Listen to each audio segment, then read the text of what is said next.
ও আল্লাহ আমাকে বাঁচাও, ওয়ানা মিনাল মুসলিমিন, আমি তো মুসলমানদের অন্তর্ভুক্ত। কত বড় জাহা মিথ্যা কথা বলে ফেললো। কি মিল আছে না নাই বলো? আসতে বলবেন না, আছে না নাই? ওয়ানা মিনাল মুসলিমিন, আমি তো মুসলমান। আল্লাহ তৎক্ষণাৎ জবাব দিয়ে দিল, কুনতা মিনাল মুফসিদিন, তুই হলো সন্ত্রাসীদের গডফাদার। 40,000 শিশু হত্যা করেছিল ফেরাউন। এই পৃথিবীতে হত্যা রাজনীতি চালু করেছে প্রথম হলো এই পৃথিবীর বুকে ফেরাউন। আমার দেশে ওই ফেরাউন একটা আসছে, কিন্তু পুরুষ না, মহিলা ফেরাউন, ঠিক কিনা? মানুষকে মেরে গণভবনের পেছনে গণভবন দিয়েছে, কোনো ক্ষমা নেই। খুনের বিচার অবশ্যই কোরআনের ভিত্তিতে হওয়া উচিত, ঠিক কিনা? এখন এসপি আমাদের মোবাইলে ফোন দেয়, এসপি, ডিআইজি, ওসি ফোন দিয়ে বলে, হুজুর একটু তাকায়। কি কথা কি বুঝতেছেন? একটু নজর দিয়ে, হ্যাঁ একটু নেক নজর দিয়ে। তোমরা যে বদ নজর দিচ্ছ 17 বছর,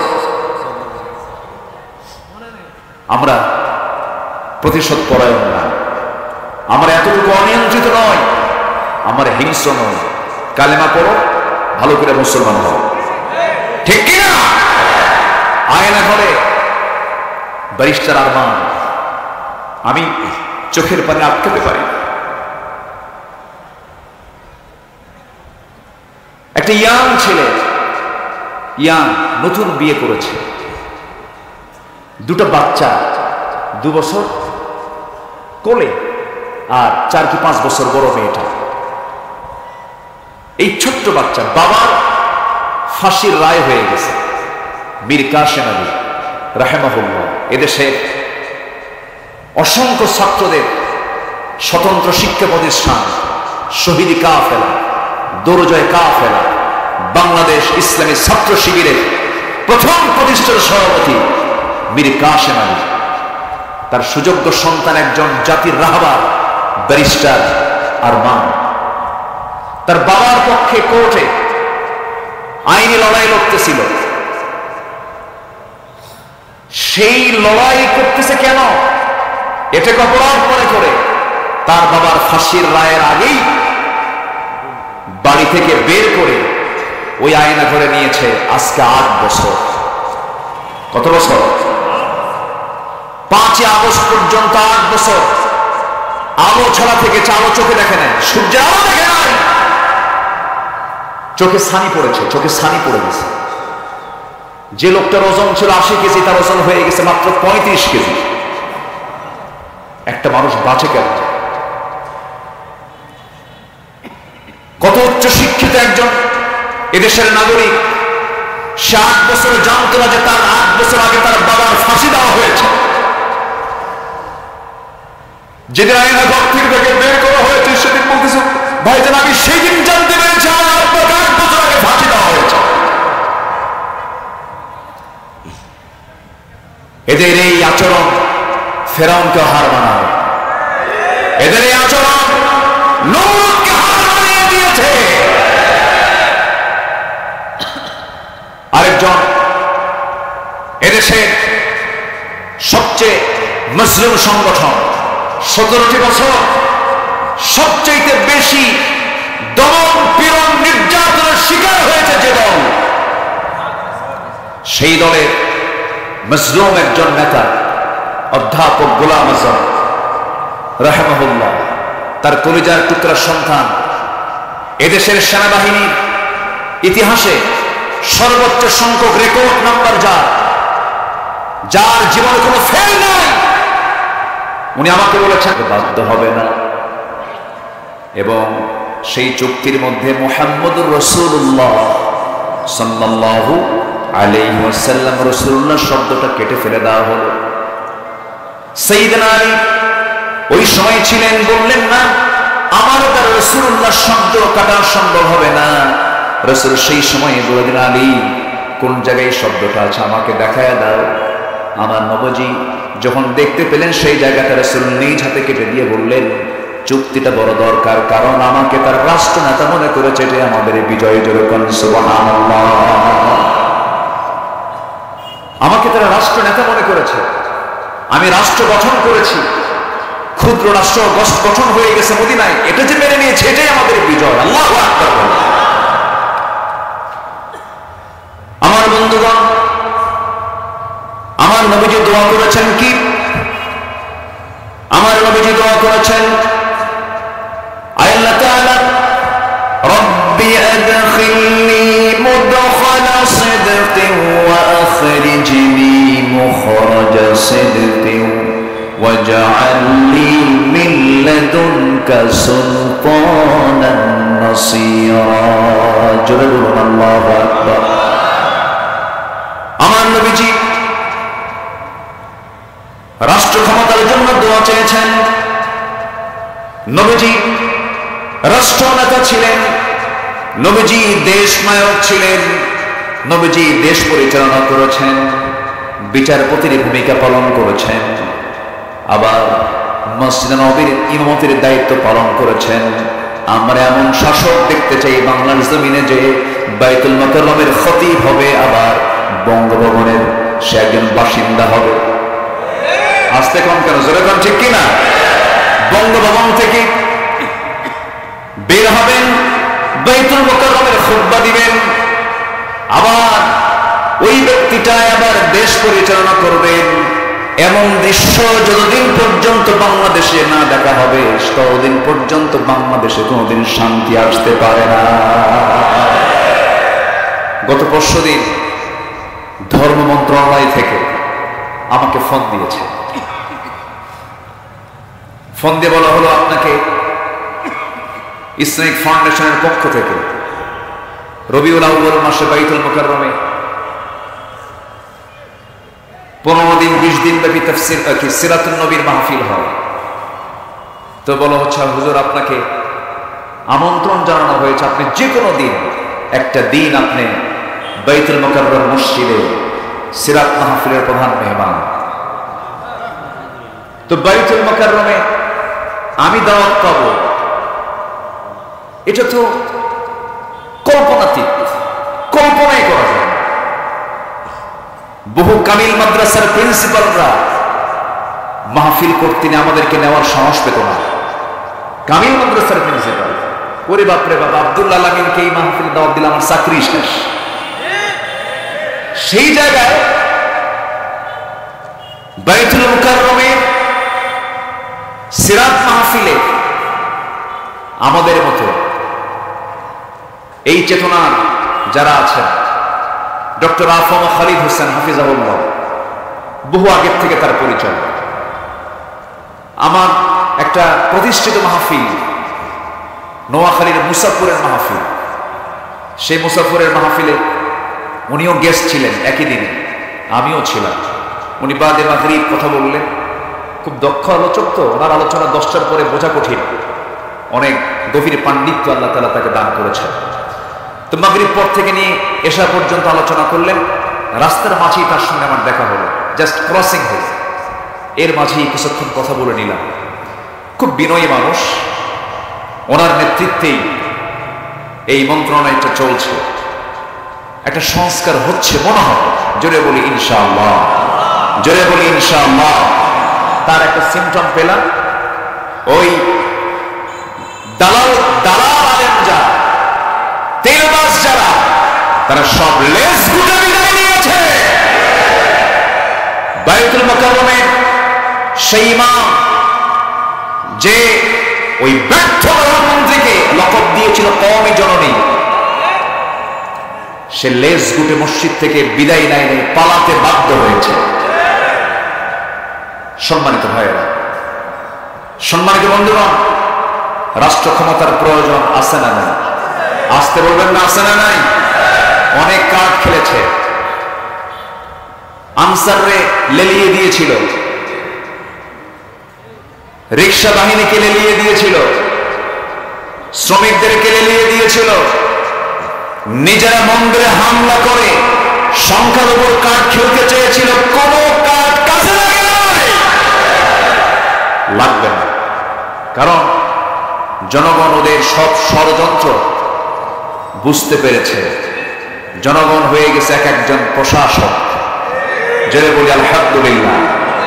যে জাতি 10 দিনের মতো, প্রায় 10 দিন 2 সপ্তাহের মতো থানায় কোনো প্রশাসন নাই, থানায় কোনো প্রশাসন নাই, 14 দিন প্রায় প্রশাসন ছাড়া একটা দেশ চলতে পারে, এক বিরল দৃষ্টান্ত হলো বাংলাদেশের মানুষরা। কে বলেছে আমার দেশের মানুষ খারাপ? কে বলেছে? আপনি ইন্ডিয়ার দিকে তাকান, অসম্ভব। সো ইন্ডিয়া কি? বলেন বলেন বলেন। আমাদের সব জিনিসগুলো ওরা চুরি করতে চায়। আপনি পাকিস্তানের দিকে তাকান, প্রশাসন ছাড়া 14 দিন। খবর মানবতার ফেরিওয়ালা বলে, গণতন্ত্রের ঠিকাদার বলে আমেরিকার দিকে তাকান, 14 দিন প্রশাসন ছাড়া কোন দেশ, কোন রাষ্ট্র চলতে পারে না।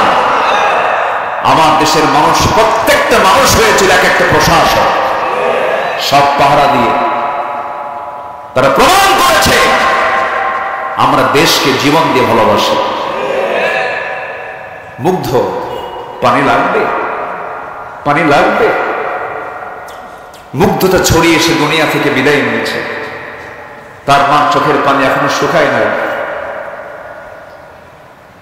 সম্মানিত ভাইয়েরা, মেডিকেল কলেজে গিয়েছিলাম, হসপিটালে গিয়েছিলাম, চোখ নাই, কান নাই, পা নাই, 2টা পা চলে গেছে। লাশ গাড়ির মধ্যে তুলে গাড়িতে আগুন ধরিয়ে দিয়েছে। যা করেছেন আপনারা, ইতিহাস আপনাদেরকে ক্ষমা করবে না, ঠিক কিনা? ব্যক্তি যে অপরাধ করেছে, ব্যক্তির শাস্তি কি হবে ইসলামে আছে না নাই? আসতে বলবেন না, আছে না নাই? ডাকাতের শাস্তি কি রাসূল শিথিল করেছেন? চোরের শাস্তি কি রাসূল শিথিল করেছেন?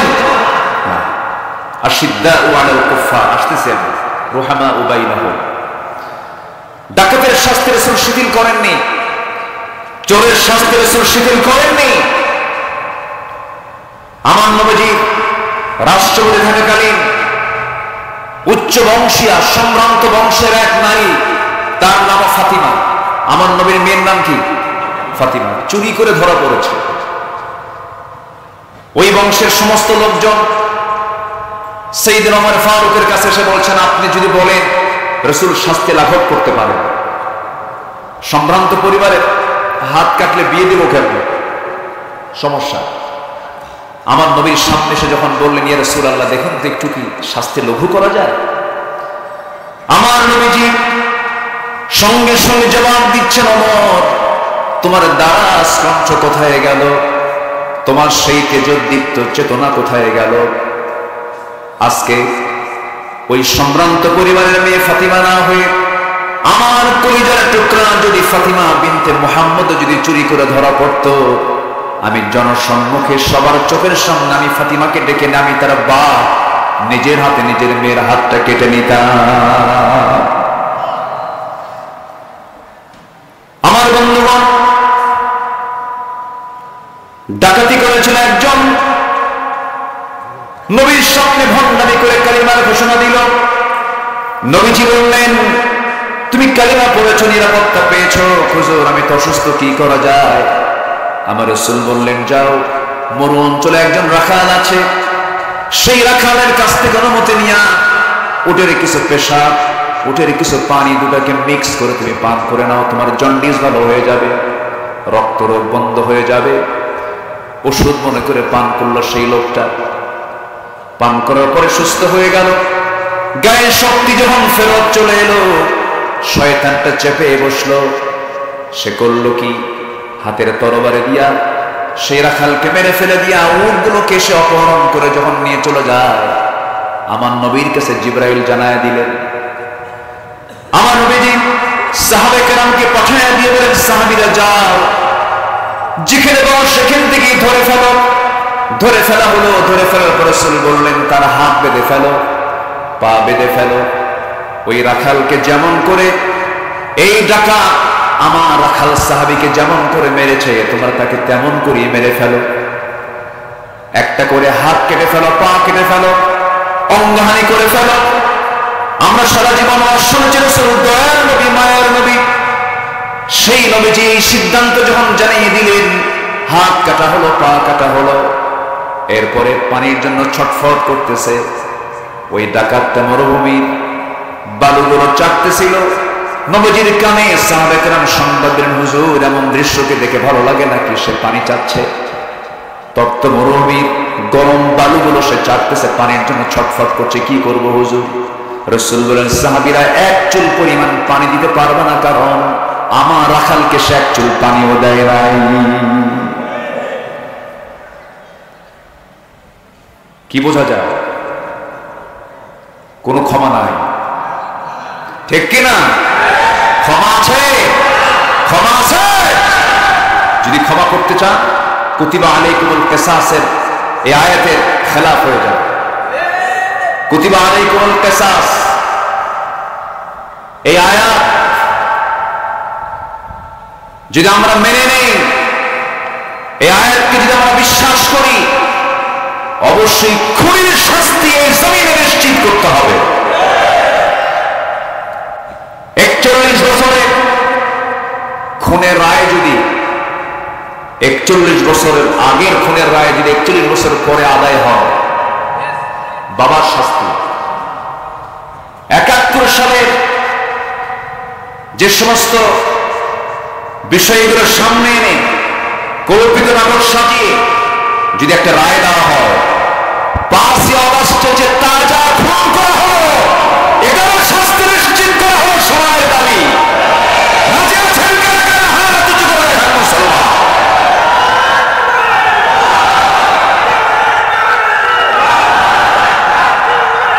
5 দিন হলে পরে ভালো হয়, একটু প্রাণ খুলে ব্যাখ্যামূলক শব্দের ব্যাখ্যা, আয়াতের ব্যাখ্যা সুন্দর করে বলা যায়, যেটা শুরু করেছিলেন আল্লামা সাইদ রাহিমাহুল্লাহ। গত 17 আগস্ট পিরোজপুর আল্লামা সাইদ ফাউন্ডেশনে গিয়েছিলাম, কথা বলেছি সেখানে। এই 17 আগস্ট এই ডেট করা হয়েছিল, 5 আগস্ট হবে এমন চিন্তা আমাদের মাথায় ছিল না। 13ই জুন আমরা ঢাকার একটা বৈঠকে বসে এই সিদ্ধান্ত নিয়েছিলাম। জি, কথা বলেছিলাম 17 আগস্ট কেন, 15ই আগস্ট কার শোক দিবস? কি কথা কি বুঝতেছেন আপনারা?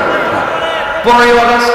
এখন 15ই আগস্টে এর আগে যদি 14 আগস্ট শাহাদাত বরণ করেছেন আমাদের আল্লামা সাইদ রাহিমাহুল্লাহ, তারা প্রোগ্রাম হয়তো করতে দেবে না।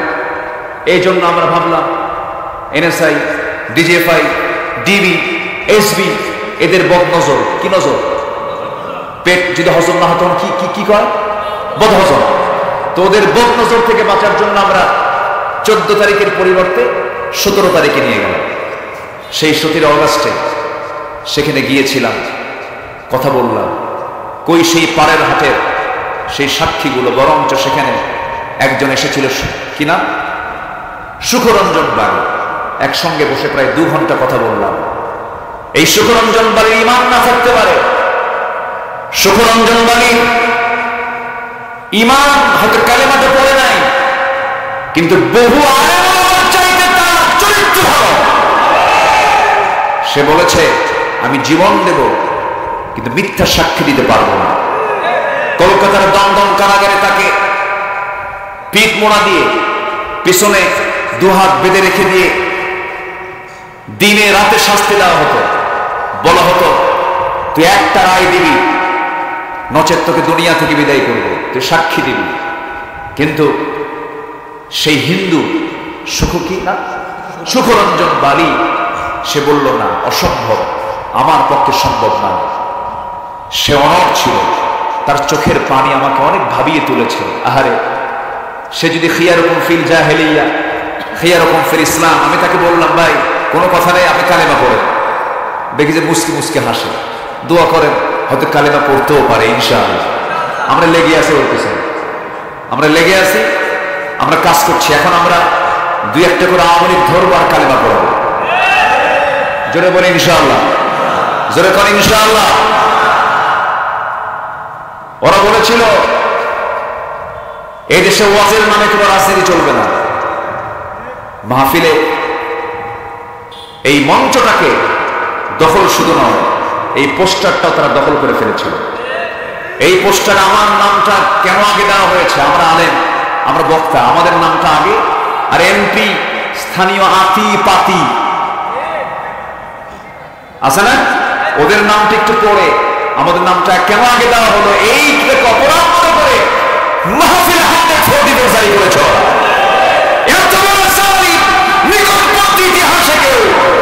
ইতিহাস সৃষ্টি করতে পারে না। ওয়াজের নামে রাজনীতি আমরা করি না, ওরা করেছে। প্রত্যেকটা জায়গায় ঘুষের বাণিজ্য চালিয়েছে, রন্ধে রন্ধে দুর্নীতি তার প্রবেশ করিয়েছে। অতএব উচিত তাদের কালেমা করে আবার নতুন মুসলমান হওয়া, ঠিক কিনা?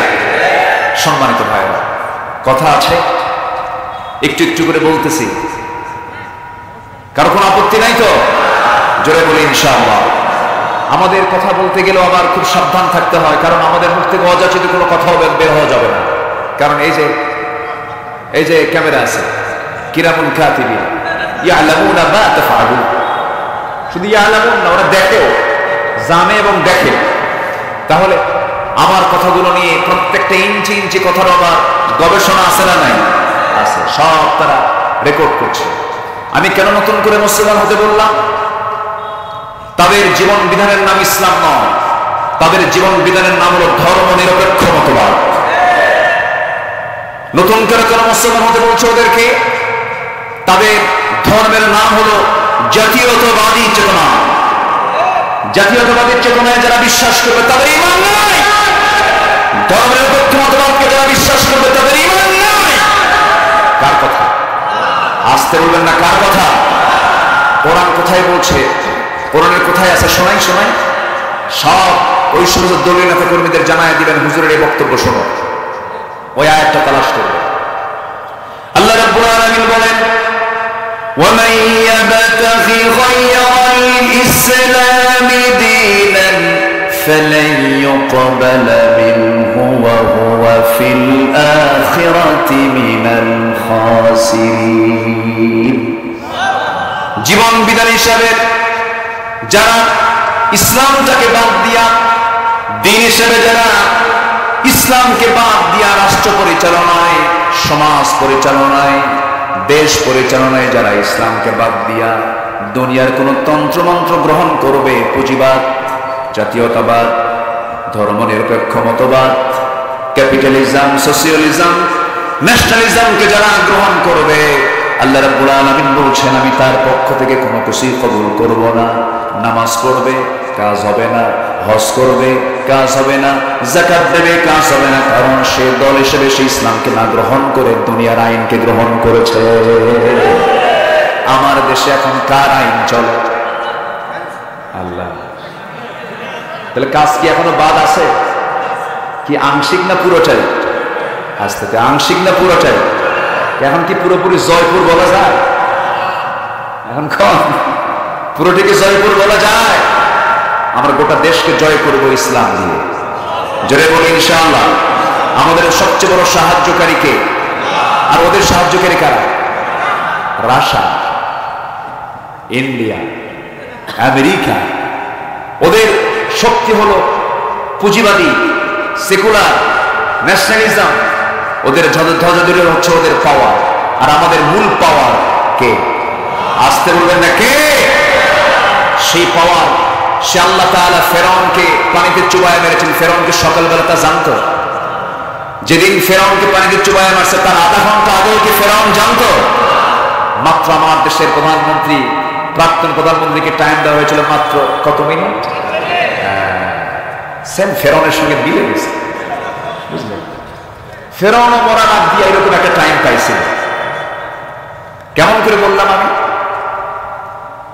ফেরাউন বলল হামান, শত্রু তো পালালো, সে তো দরিয়া পারই হয়ে গেল। পার হয়ে যাওয়ার বিপদ আরো বেশি। ঘুম হবে না, টেনশন হবে, কোন দিক দেখুন হামলা হবে, ওকে ধরো। হামান বলল আপনি চিন্তা করবেন না, একটু দেখে আসেন। ঘোড়ায় চড়ে দাবড়ায় দিল। যে রাস্তায় মুসা আলাইহিস সালাম তার 12টা গোত্র নিয়ে বাইপাস, আরো 11টা রাস্তা, মোট কয়টা রাস্তা? 12টা। মোট কয়টা রাস্তা?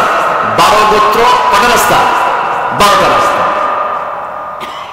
একদম শীততাপ নিয়ন্ত্রিত, পর্যাপ্ত আলো, কারণ সমুদ্রের নিচে কি আলো থাকে না অন্ধকার থাকে? অন্ধকার, আলো ছাড়া তো যেতে পারবে না। তাহলে আলো প্লাস শীততাপ নিয়ন্ত্রিত, এবং টানেল তো একটা টানেল, একটা গুহার মতো টানেল, সেখানে অক্সিজেনের দরকার আছে না নাই? আছে। যারা সৌদি আরবে গেছেন, মক্কা হজ করতে গেছেন, বিভিন্ন পাহাড় যখন অতিক্রম করতে টানেল দিয়ে যেতে হয়, সেখানে কৃত্রিম অক্সিজেন থাকে। তো আল্লাহ তাআলা কৃত্রিম অক্সিজেন, পর্যাপ্ত আলো, শীততাপ নিয়ন্ত্রিত অবস্থা তৈরি করে 12টা রাস্তা আজ থেকে 4000 বছর আগে বানিয়েছেন ইমানদারদের জন্য। কয়টা রাস্তা? 12টা। ইমানদাররা পার হয়ে গেছে। এখন ফিরআউন ওয়া হামান, হামান কয় ফেরাউন, ওরা যেহেতু পার হলো, দেখি আমরা পার হতে পারি নাকি, ওর বাপের রাস্তা নাকি। পার হতে নিল। ফেরাউনের পার হতে কোনো সমস্যা হলো না। ফেরাউন চেক করার জন্য গেছে, এপার থেকে ওপারে চলে গেছে, আবার ওপার থেকে এপারে চলে আসছে। হামান বলতেছে ফেরাউন কোনো অসুবিধাই নেই, আমি সব চেক আপ করে আসছি, ক্লিয়ার রাস্তা, কোনো সমস্যা নেই। আল্লাহ কয় ঠিক আছে, ক্লিয়ার, তোরে ধরবো একটু পরে, তোর মুরব্বীর আগে ধরবো। কার আগে ধরবো? মুরব্বীকে আগে ধরবো। মুরব্বী, ঠিক আছে না? এখন তো কত যে কোন দিকে কোন কথা মানে ভাইরাল হয়ে যায়। আচ্ছা, শেষ পর্যন্ত আগে মুরব্বীকে চালায় দিল। ফেরাউন খুব ভীত ছিল, ভীত সন্ত্রস্ত হয়ে ফেরাউন করলো কি, এক পা আগা, 2 পা পিছায়, এমন রব ভয় করে। তাহলে আমার রব কি ভয় করে? আমার রব কি ঘুমা? আমার রব কি টেনশন করে? আমার রবের কি কোনো ক্লান্তি আছে? ওয়ালা ইয়াউদুহু হিফযুহুমা, তার কোনো ক্লান্তি নেই। আল্লাহু আকবার বলেন। আর এমন রব এক পা আগায় 2 পা পিছায়। ফেরাউনকে কোনো টেনশন না, আপনি দৌড়ান। ঘোড়াটা ঘোড়ায় দিল, পার হতে নিল। ঠিক ওই দরিয়ার ঠিক মিডিল পয়েন্ট আল্লাহ তাআলা পাহাড়ের সমুদ্রের পানিকে আল্লাহ রাব্বুল আলামিন ওনারা দিয়ে দিলেন, সমান হয়ে যাও। সঙ্গে সঙ্গে 2 পাশের দরিয়া পাহাড়ের মতো ভেঙে যখন তার মাথার উপরে পড়তে লাগলো, ফেরাউন এখনো মারা যায় না, কিছু টাইম আল্লাহ তাআলা তাকে দিলেন। ফেরাউন বলছে মুসা, বুঝতে পেরেছে তুমি সত্য, মুসা তুমি আমারে বাঁচাও, মুসা তুমি আমারে বাঁচাও। কিন্তু মুসা বাঁচাবেন না, আল্লাহ বাঁচাবেন। এই ডাকেও যখন কোনো কাজ হলো না, এবার ফেরাউন বলতেছে মুসার আল্লাহ আমারে বাঁচাও। দেখছেন কার আল্লাহ? বলেন তো কি সোজা না বাঁকা? মুসার আল্লাহ আমাকে বাঁচাও, তাও কোনো কাজ হলো না। শেষ পর্যন্ত বলে ফেললো ও আল্লাহ আমাকে বাঁচাও, ওয়ানা মিনাল মুসলিমিন, আমি তো মুসলমানদের অন্তর্ভুক্ত। কত বড় জাহা মিথ্যা কথা বলে ফেললো। কি মিল আছে না নাই? বলে আসতে বলবেন না, আছে না নাই? ওয়ানা মিনাল মুসলিমিন, আমি তো মুসলমান। আল্লাহ তৎক্ষণাৎ জবাব দিয়ে দিল কুনতা মিনাল মুফসিদিন, তুই হলো সন্ত্রাসীদের গডফাদার। 40,000 শিশু হত্যা করেছিল ফেরাউন। এই পৃথিবীতে হত্যার রাজনীতি চালু করেছে প্রথম হলো এই পৃথিবীর বুকে ফেরাউন। আমার দেশে ওই ফেরাউন একটা আসছে, কিন্তু পুরুষ না, মহিলা ফেরাউন, ঠিক কিনা? মানুষকে মেরে গণভবনের পেছনে গণভবন দিয়েছে, কোনো ক্ষমা নেই। খুনের বিচার অবশ্যই কোরআনের ভিত্তিতে হওয়া উচিত, ঠিক কিনা? এখন এসপিরা আমাদের মোবাইলে ফোন দেয়, এসপি, ডিআইজি, ওসি ফোন দিয়ে বলে হুজুর একটু তাকায়। কি কথা কি বুঝতেছেন? একটু নজর দিয়ে, হ্যাঁ একটু নেক নজর দিয়ে। তোমরা যে বড় নজর দিচ্ছ 17 বছর, আমরা প্রতিশোধ পরায়ণ না, আমরা এতটুকু অনিয়ন্ত্রিত নয়, আমরা হিংস্র নয়। কালেমা পড়ো, ভালো করে মুসলমান হও, ঠিক কিনা? আয়না ঘরে ব্যারিস্টার আরমান, আমি চোখের পানি আটকাতে পারি। একটা ইয়াং ছেলে, ইয়াং, নতুন বিয়ে করেছে, দুটো বাচ্চা, 2 বছর কোলে আর 4 কি 5 বছর বড় মেয়েটা। এই ছোট্ট বাচ্চা, বাবার ফাঁসির রায় হয়ে গেছে, মীর কাসেম আলী রাহিমাহুল্লাহ। এদেশে অসংখ্য ছাত্রদের স্বতন্ত্র শিক্ষা প্রতিষ্ঠান শহীদি কাফেলা, দরজয় কাফেলা, বাংলাদেশ ইসলামী ছাত্র শিবিরের প্রথম প্রতিষ্ঠার সভাপতি মীর কাসেম আলী। তার সুযোগ্য সন্তান একজন জাতির রাহবার ব্যারিস্টার আরমান। তার বাবার পক্ষে কোর্টে আইনি লড়াই লড়তেছিল। সেই লড়াই করতেছে কেন? এটাকে অপরাধ মনে করে তার বাবার ফাঁসির রায়ের আগেই বাড়ি থেকে বের করে ওই আয়না ঘরে নিয়েছে। আজকে 8 বছর। কত বছর? 5 আগস্ট পর্যন্ত 8 বছর আলো ছড়া থেকে আলো চোখে দেখে নাই, সূর্যের আলো দেখে নাই, চোখে ছানি পড়েছে, চোখে ছানি পড়ে গেছে। যে লোকটার ওজন ছিল 80 কেজি, তার ওজন হয়ে গেছে মাত্র 35 কেজি। একটা মানুষ বাঁচে কেন? কত উচ্চ শিক্ষিত একজন এদেশের নাগরিক, সে 8 বছর জানতো না যে তার 8 বছর আগে তার বাবার ফাঁসি দেওয়া হয়েছে। যেদিন আয়না ঘর থেকে তাকে বের করা হয়েছে, সেদিন বলতেছে, ভাইজান আমি সেই দিন জানতে পেরেছি আমার আব্বাকে 8 বছর আগে ফাঁসি দেওয়া হয়েছে। এদের এই আচরণ ফেরাউনকে হার মানায়। এদের এই আচরণ নমরুদকে হার মানিয়ে দিয়েছে। আরেকজন এদেশের সবচেয়ে মুসলিম সংগঠন, 17টি বছর সবচেয়ে বেশি দমন পীড়ন নির্যাতনের শিকার হয়েছে যে দল, সেই দলের মজলুম একজন নেতা অধ্যাপক গোলাম আজম রাহিমাহুল্লাহ, তার কলিজার টুকরা সন্তান, এদেশের সেনাবাহিনীর ইতিহাসে সর্বোচ্চ সংখ্যক রেকর্ড নাম্বার যার জীবনে কোনো ফেল নাই, উনি আমাকে বলেছেন